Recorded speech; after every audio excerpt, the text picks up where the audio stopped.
还不对外公布呢。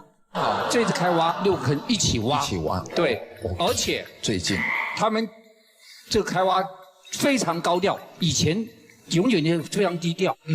第一个上春晚还转播，还将是做专题，而且他们建造了一个全世界考古界最先进的开挖场所，我一定要给大家看一下。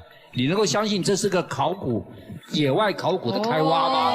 多么的高科技啊！对，好像一个工厂一样。马希平表示，大陆这一次开挖3星堆后，不但非常的高调，而且调用很强的设备去开挖，把开挖的场地包装成一个工厂一样，里面的各种高科技采挖设备应有尽有。